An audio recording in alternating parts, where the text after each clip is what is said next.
básicamente el centro tendinoso, ¿no? Que es la parte blanca, centro tendinoso del diafragma. Y el límite inferior, la línea imaginaria que va a ir por las crestas ilíacas y o esquinas ilíacas anterosuperiores para arriba, que es la pelvis falsa. Desde la línea imaginaria de la esquina ilíaca anterosuperior de un lado y otro, delimita a la pelvis falsa y hacia abajo pelvis verdadera. Avanzamos. Acá tengo el límite inferior y el límite superior, los laterales van a ser los músculos de la pared. Los músculos de la pared abdominal, específicamente la tenemos al músculo oblicuo. ¿Cuáles son los músculos de la pared abdominal que están ahí? Son 1, 2 y 3. Músculo oblicuo externo, oblicuo mayor. Luego vamos a ver el oblicuo interno, oblicuo menor. Y finalmente tenemos al transverso, al músculo transverso. Oblicuo externo, oblicuo mayor, oblicuo interno u oblicuo menor y el músculo transverso. Los tres van a formar la pared del abdomen junto con la piel y el tejido celular cutáneo. Esos van a ser los músculos de la pared lateral. Como retroperitoneo, vamos a ver que el eje medial va a ser una línea media que pasa por los cuerpos vertebrales de las vértebras dorsolumbares. Entonces vamos a ver que paralela a ellos se va a trazar una línea imaginaria que va a ser desde la línea medio vertebral o vertebral media unos 3 centímetros a la derecha y a la izquierda, y a través de esas líneas paralelas, desde la línea paralela hacia afuera, va a delimitar en ambos lados las zonas de retroperitoneo. La zona entre ambas líneas, zona 1, hacia la derecha, entre la línea externa y la pared lateral, zona 2, entre la línea externa izquierda y la pared lateral izquierda, zona 3, 1, 2 y 3. Dependiendo de eso, entonces vamos a ver que la zona 1 va a ser la zona que va a alojar a los grandes vasos. Entonces vamos a ver que en el retroperitoneo, zona 1, vamos a encontrar primero que viene pasando el hiato, ¿no? El hiato aórtico, y este hiato aórtico del músculo diafragma va a permitir el pasaje de la aorta torácica en abdominal. Y también posteriormente vamos a encontrar el hiato para la vena cava inferior, ¿no? Que sigue subiendo para atravesar el tórax posteriormente. Entonces vamos a encontrar a la derecha siempre este gran vaso, la vena cava inferior, a la cual está drenando las venas. Vena renal. Renal, en este caso la derecha, que siempre va a estar por delante de la pelvis renal. En el orden va a ser la vena más anterior y un poco más la pelvis inferior, y la arteria va a ser la más posterior. Entonces tenemos ahí la vena renal, en este caso la izquierda va a pasar desde el riñón hacia la vena cava, pero por delante de la arteria, aorta abdominal, pero por detrás de la arteria mesentérica superior, en el pinzamiento ortomesentérico. Luego, a la misma vena cava inferior le está llegando la vena gonadal derecha, que es la testicular u ovárica, vena gonadal derecha, y a la vena renal izquierda le está drenando la vena gonadal también, gonadal izquierda. ¿No? Entonces la diferencia entre la desembocadura de las gonadales, venas gonadales. Posteriormente estamos viendo también que a la misma vena cava le están drenando las venas lumbares, de 4 a 5 lumbares, para finalmente conformarla, que son los por medio de las venas ilíacas comunes. Hasta ahí tenemos la vena cava inferior, pero también tenemos la arteria aorta abdominal, que una vez pasado el hiato aórtico del músculo diafragma va a dar su primera rama, que no está ahí, que es la frénica. La frénica inferior, ¿no? Para el diafragma y su cara inferior. No está en la maqueta. Recién está la segunda, tronco celíaco. La tercera, mesentérica superior.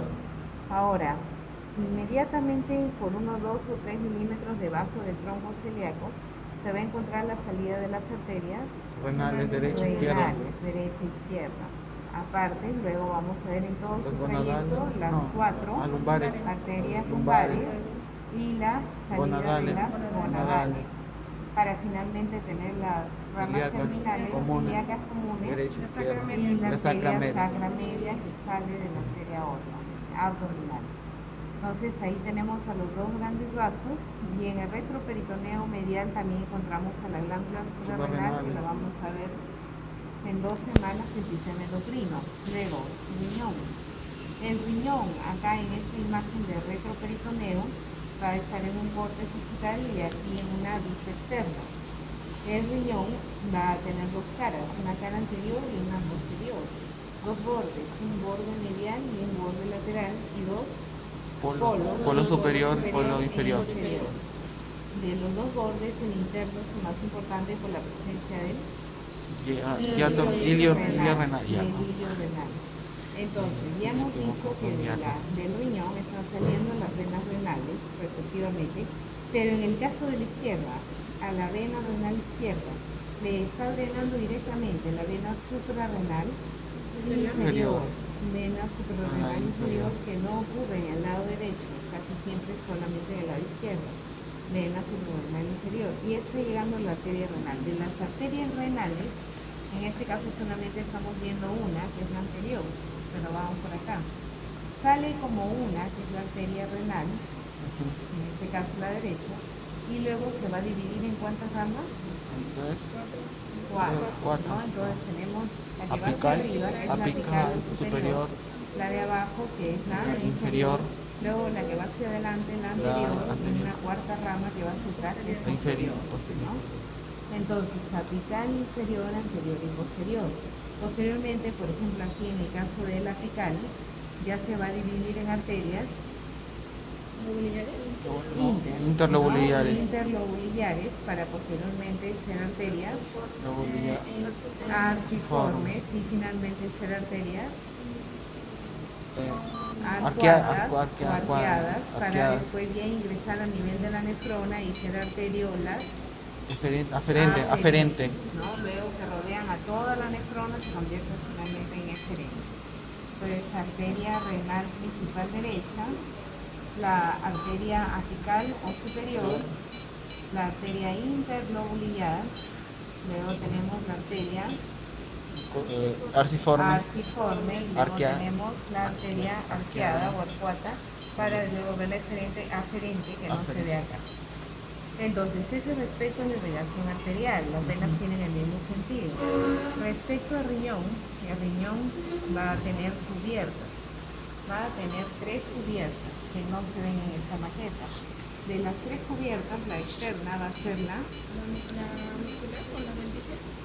No. La externa, la cubierta externa del riñón va a ser la capa más resistente, que va a ser la fascia renal. Esa fascia renal va a ser una túnica fibrosa. Por debajo de ella va a venir otra capa, que es la adiposa o grasa. Después, más internamente, va a venir una última capa, que es la otra, todas son capas. La túnica visceral, que también se llama cápsula fibrosa, que es muy delgada. Es el equivalente al peritoneo, dentro de la cavidad peritoneal, peritoneo visceral. Entonces tenemos acá que es la túnica visceral o la cápsula fibrosa hacia afuera, la túnica grasa, y hacia más afuera la túnica fibrosa o celda renal. Y ahí también hay espacios para que vean. Bien. Entonces, si este es el riñón, entonces vamos a ver que en marrón tenemos al parénquima renal, el parénquima renal, y en rosado, naranja, tenemos a ¿Son los cálices? vía urinaria, que son las cálices que ya son parte de la vía urinaria para continuar como vía urinaria. Entonces acá tenemos ya vía urinaria en naranja y en la parte externa el parénquima renal. El parénquima renal propiamente dicho, la hija, ¿qué tienes? Delgado.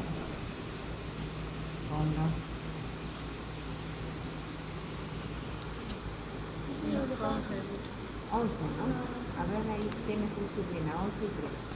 Bien, el parénquima renal entonces va a estar conformado, no es cierta esta relación, es muy pequeña la médula. Realmente la médula, que está caracterizado por la presencia de, ¿cómo se llaman esas? Pirámides, ¿no? Claro, esas son las pirámides Pirámide. renales o pirámides de Malpighi. Entonces la corteza va a ser 1/3 versus 2/3 o 3/4 de la médula. Entonces, si acá encuentro la corteza renal, internamente voy a encontrar la médula renal. Si estas son las pirámides renales o pirámides de Malpighi, por acá voy a encontrar Las columnas. columnas de Bertin o Bertini, ¿no? Bertini. Muy bien. En el extremo de cada una de las pirámides voy a encontrar la desembocadura de varios túbulos colectores que van a conformar la papila renal. Esa papila renal, por medio del drenaje de varios túbulos colectores, van a drenar directamente hacia ese naranja que es Cáliz menor. cáliz menor, ¿no? Aquí, por ejemplo, estamos viendo cáliz menor de esta pirámide, cáliz menor de la otra pirámide, Mando al y mayor. conjunto están formando esta, que es la Cáliz mayor. cáliz mayor, ¿no? Y así sucesivamente son de 3 a 4 cálices mayores. Y de las cálices mayores se van a unir para conformar La lo que está pelvis detrás renal, del la hilo, pelvis renal. la Pelvis menor. renal, ¿no? Pero si el alfiler estuviera acá, sería Seno renal. Ese es el Tejido seno adiposo. renal, ¿no? Así es el seno renal, que va a ser el espacio entre la vía urinaria y el parénquima renal y que va a estar ocupado por tejido Adiposo. adiposo o graso, en forma cuadrangular, y ustedes han estudiado sus límites para el examen. Muy bien. ¿Qué más? Tenemos que, si acá tenemos la desembocadura de la pelvis por detrás de los vasos renales, aquí tenemos la pelvis y aquí comienza ya el estrechamiento primero del uréter. Lumbar. Comenzamos con el uréter, no. que vamos a ver el estrechamiento. Lumbar. Así es, pielo-ureteral, ¿no? A Pielo- nivel de la pielo-ureteral, pelvis, sí. y va a iniciar el uréter, el estrechamiento Pielo- pielo-ureteral. ureteral. Luego vamos a ver el segundo estrechamiento justo con el cruce de los vasos La lumbar. gonadales. Entonces, cuando la vena gonadal y la arteria gonadal se cruzan en ambos lados, por delante del uréter, entonces va a dar el segundo estrechamiento Lumbar. para poder dividir la primera porción del uréter, que es la porción del uréter Lumbar. lumbar, Lumbar. ¿no? Principalmente, entre el estrechamiento pielo-ureteral y el entrecruzamiento de los vasos gonadales. Luego, vamos a ver que cruzándose los vasos gonadales, desde ahí hasta el entrecruzamiento con los Ilíaca. vasos ilíacos, Ilíaca. pero acá hay diferencia.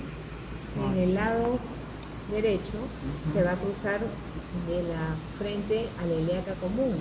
En cambio, en el lado izquierdo se va a cruzar de la ilíaca externa, ¿no? Aquí esta maqueta está mal. El uréter derecho se cruza la ilíaca común y el izquierdo se cruza la ilíaca externa. Entonces, entre el cruce de los vasos gonadales y el cruce de los vasos ilíacos tenemos la segunda porción ureteral. Luego, pasando ya la porción del entrecruzamiento de los vasos ilíacos, vamos a ver finalmente, así es mixto esta maqueta. Bien, vamos a llegar finalmente a la zona de la pelvis, y ahí lo tenemos, ajá, muy bien, para posteriormente el uréter entre a la pelvis, propiamente dicha, para llegar hacia la vejiga, ¿no? Ya está en la pelvis y luego va a llegar posteriormente a la vejiga. Entonces, si esta es la vejiga, va a llegar a su parte posterior para que finalmente el uréter se haga intravesical en su cuarta y última porción. Entonces vamos a ver que el uréter va a recibir en el largo de su trayecto, aparte de los estrechamientos pielo-ureteral, gonadal e ilíaco, también va a recibir irrigación arterial. La irrigación arterial superior va a estar dada por los vasos renales, arterias renales. En la parte media por los vasos gonadales, pero también unas cuantas ramas desde la rama de la arteria aorta directamente. Ahora, en la parte más o menos pélvica del uréter va a ser la más irrigada, la parte del uréter a nivel de la pelvis, porque va a recibir ramas de la arteria vesical superior, umbilical, vesical inferior, uterina en el caso de la mujer. Y aparte va a ser inconstante una rama de la pudenda interna. Entonces, de todas las porciones del uréter, la más irrigada va a ser la final, ¿no? La intraluminal o la intra, así es, vesical. Entonces, vamos a ver acá que si esta es la vejiga, normalmente esta es la posición anatómica, así debería ser. Por lo tanto, esto es anterior y esto es posterior. De ese modo. Pubis por delante, hueso pubis, para la articulación con el cartílago de la síntesis púbica. Por detrás del pubis vamos a encontrar a la vejiga. Por detrás de la vejiga encontramos al útero, en el caso de la mujer, y la vagina por detrás y abajo, pero si fuera hombre directamente encontramos al recto, como órgano relacionado. Ahorita sí vamos a ver la próstata. Entonces, vamos a ver acá. Bien. Entonces, si es que esto es anterior, porque acá está el pubis, y esto es posterior, porque acá está el recto y el ano, entonces voy a ver que la vejiga ya se ha dicho que tiene una cara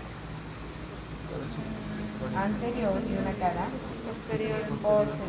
De ella, solamente la cara posterior, que tiene también a la cúpula vesical, o sea que es el techo de la vejiga, va a estar cubierta por esa blanca, que es la así es, que es la membrana peritoneal o el peritoneo parietal inferior. Si este es el peritoneo parietal, está cubriendo la vejiga en su techo, cúpula vesical, que es parte de la cara posterior de la vejiga, y aquí este peritoneo parietal está haciendo un quiebre, está doblándose, y ese doblez o reflexión se le va a llamar el fondo de saco.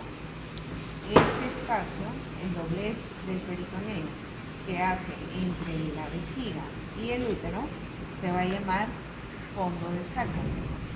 Ese fondo de saco va a ser el fondo de saco vésico uterino. Continúa, por acá estaba el útero, continúa yendo sobre la parte superior del útero, de este modo, el peritoneo parietal en blanco, parietal inferior de la cavidad peritoneal. Sigue cubriendo el útero, que lo vamos a ver después, para irse después detrás del peritoneo parietal y doblarse, otro doblez o reflexión. Ese doblez se llama el fondo de saco. Útero rectal o recto uterino, que es el fondo de saco de Douglas. D-O-U-G-L-A-S, Douglas. Entonces, el doblez que hace el peritoneo parietal inferior detrás del útero y delante del recto es el fondo de saco de Douglas. Y es importante ver la relación porque en el caso del varón, la vejiga va a estar directamente en contacto con el recto, entonces el peritoneo parietal inferior va a hacer su doblez entre vejiga y recto. Y ese fondo de saco recto vesical también es el fondo de saco de Douglas en los varones. Entonces ahí lo tenemos. Si esta es la vejiga, vamos a ver que esta es su capa muscular y el amarillo va a ser su capa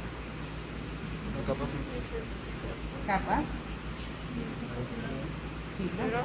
¿Va a tener fibrosa en la vejiga? ¿Cuáles son las capas de la vejiga?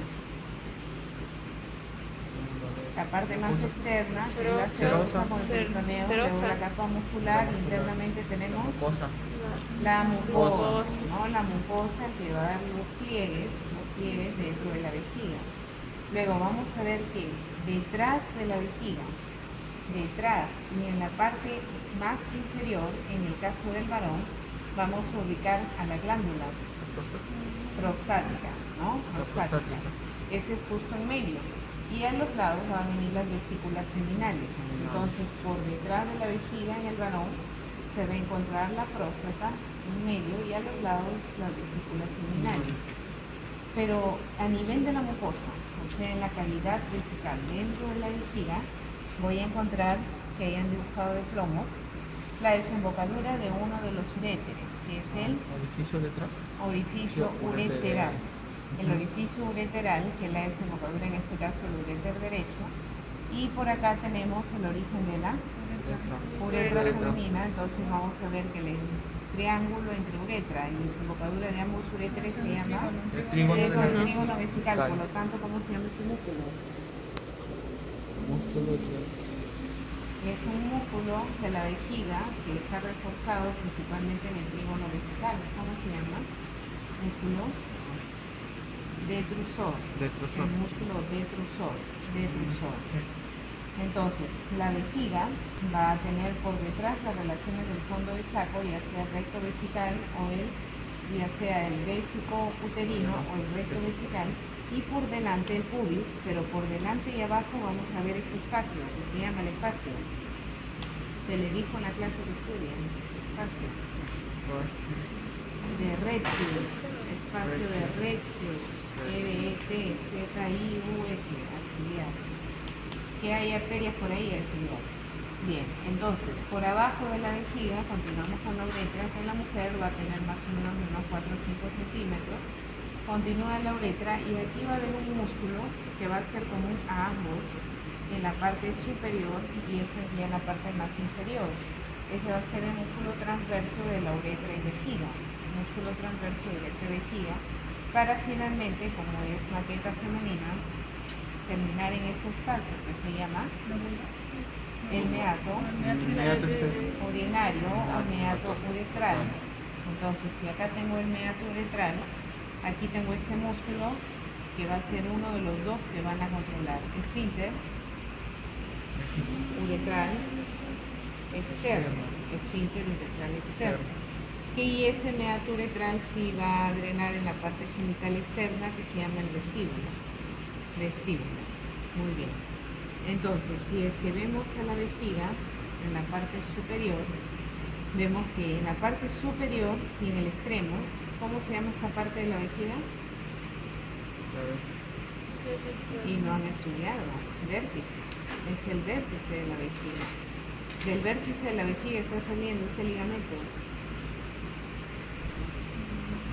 umbilical medio, que posteriormente va a cambiar de nombre, se va a llamar el curaco, el curaco, URACO. Por arriba de la cara posterior de la vejiga va a seguir peritoneo parietal cubriéndolo y va a tener como relaciones en el caso de la mujer el útero, pero también las trompas. Van a estar por arriba y a los lados las trompas uterinas y los ovarios, en este caso. Bien, entonces en el retroperitoneo también vamos a ver que el límite exterior y lateral van a ser los músculos del dorso, ¿no? El músculo del dorso y de la pelvis. Y acá tenemos el músculo Psoas. ¿qué psoas? Hay varios psoas. Psoas mayor. Psoas mayor, músculo psoas mayor. Por acá tenemos músculo psoas menor. menor, músculo psoas menor. Por acá tenemos músculo cuadrado de los lomos, el transverso es este, porque tiene fibra transversa. Músculo cuadrado de los lomos. Atravesando el psoas mayor viene un nervio que es rama del plexo lumbar, nervio genitofemoral.